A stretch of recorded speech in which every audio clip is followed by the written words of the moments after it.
Hello and welcome back to Obsessive Prepper AZ. Today I wanted to discuss an article that I came across this morning on Drudge.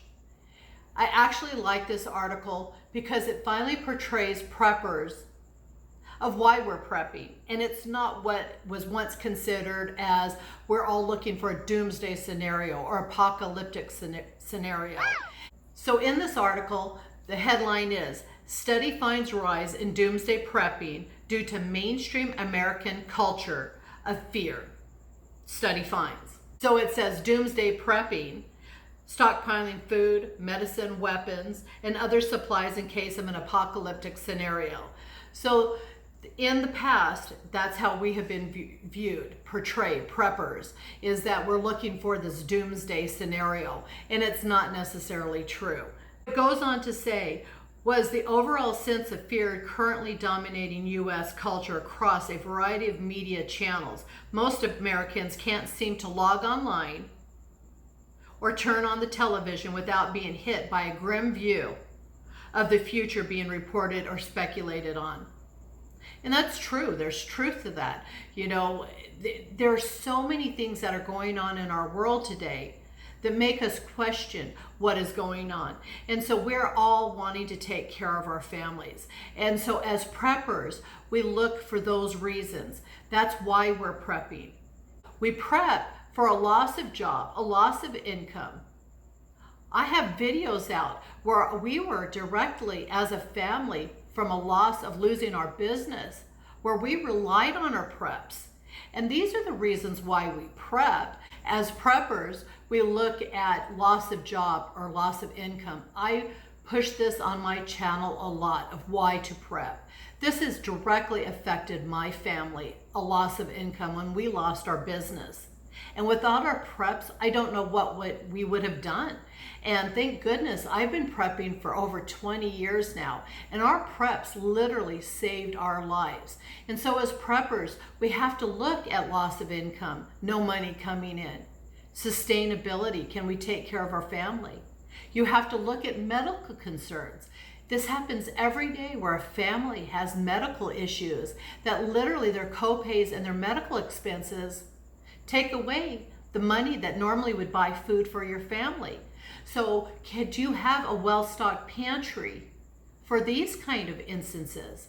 Do you have that? I have a $10 a week challenge that was given to me that I show you how to prep on $10 a week. And this series, I kind of go through, section by section of food preps, things to store.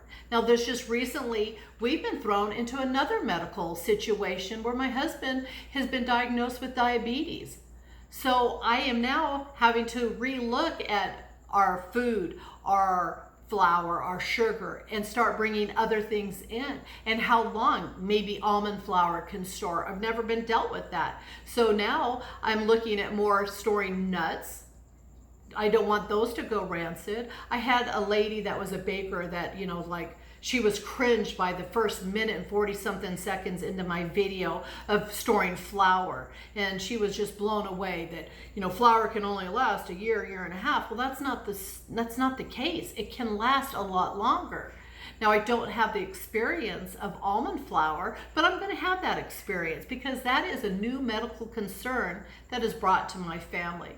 So these medical things can happen to anybody. And do you have a pantry that can help you, sustain you, if medical bills are just going out? Do you have to run out to go buy toilet paper or water? These things we have to think about. So in this article, it says potential occurrences commonly worried about by preppers, possible economic depressions. Well, we know that's happened. It's happened in the United States. It's happening in a lot of different countries. And so do you have food for that? Price of food is going up. These are concerns that you have to think about. When they get so expensive, like in Venezuela, that a $50 bill doesn't buy you a loaf of bread, you have to think about these things. Terrorist attacks. Well, we know that's happened. Look at 9/11 and all the attacks afterwards. We have domestic terrorism and we have world terrorism. It goes back to years. I've been prepping for over 20 years, selling prepping products. We go back to Y2K, conscious stocking up. Y2K preparedness goes far beyond food and water. Survival supplies. Our store is able to keep up with demand. Survival. East Valley shops for survival. A gentleman with MREs. Survival. Valley residents stocking up on supplies. These concerns are huge with preppers. Terrorist attacks, attacks from other countries, Russia, cyber attacks. These are big concerns. Cyber attacks is huge. We know this is happening. Grid down. We're talking about certain things that we have no control. The internet.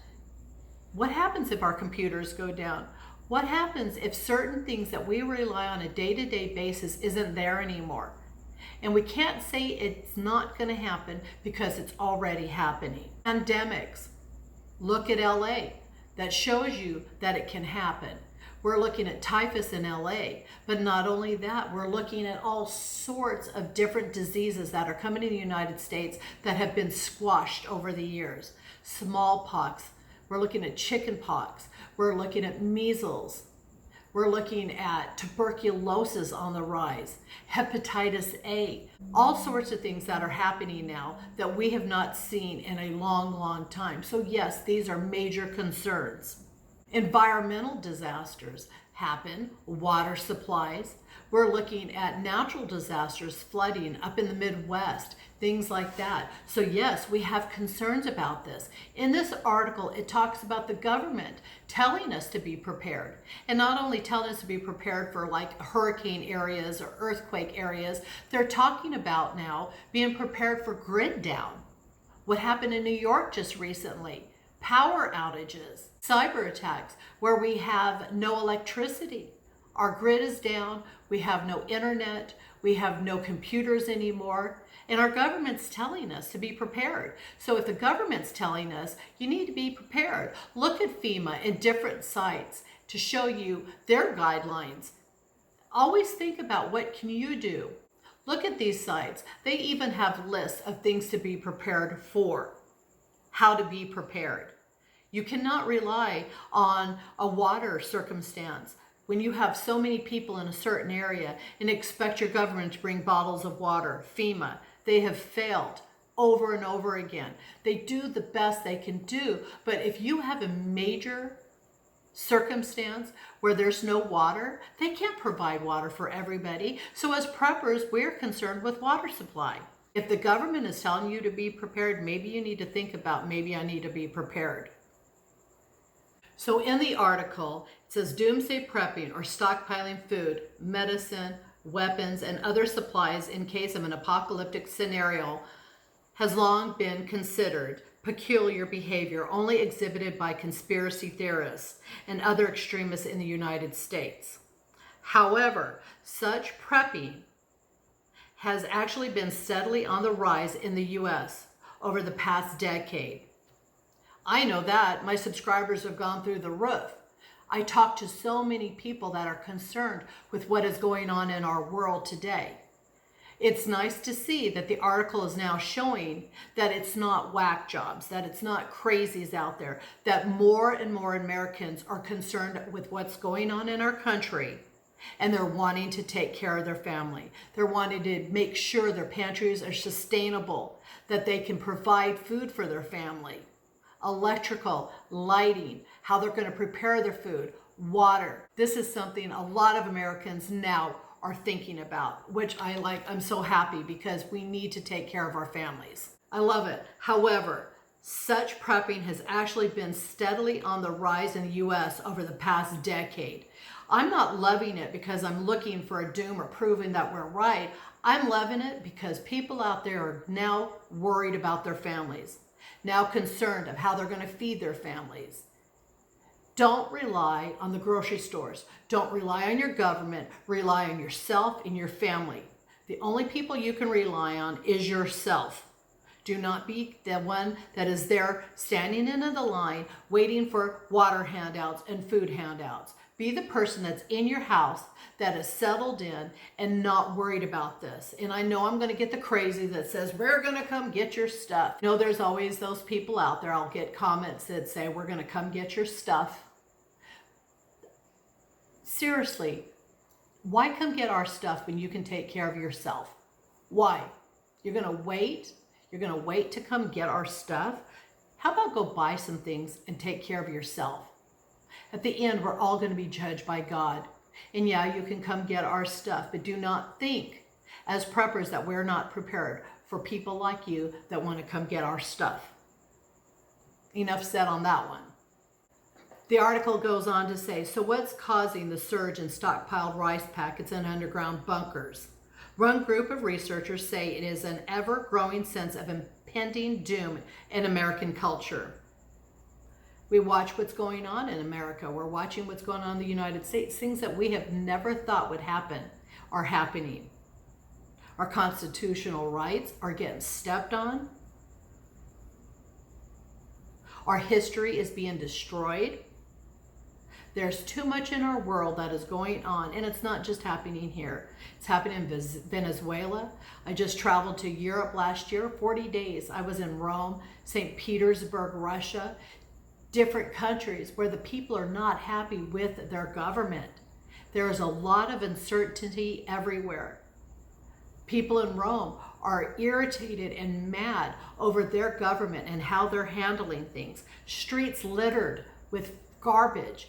Going down the street and you're trying to enjoy Italy, Rome, and there's garbage on the streets. Same as what's going on in San Francisco, same as what's going on in LA. And eventually people are going to get mad. So going back to the article, the study's authors say they're paint a more nuanced picture of doomsday preppers. And their motivations, especially since up until now, most were simply considered crazy or delusional, which they're finding out we're not. According to the results, most preppers don't believe the world will end tomorrow, or a giant meteor will hit the earth at any moment. They simply want to be prepared for something, anything, just in case something terrible happens. And that's truth to that. Researchers note that while extreme right-wing ideologies don't seem to be the main cause of these fears and preparations, so I like that. They denounce that it's a right-wing theory, that it's not just right-wing. Love it. Preppers believe if the worst were to happen, the government's response simply wouldn't be adequate and many people would be left to fend for themselves. And there's truth to that. Rather than seeing prepping as an exception within Americans' right-wing political culture, we ought to see it as being reflective of increasingly established and popular outlooks. Thank you. Thank you. I love this article. Well, there you go. I just wanted to share this article with you because I finally saw an article that didn't paint us as crazy whack jobs.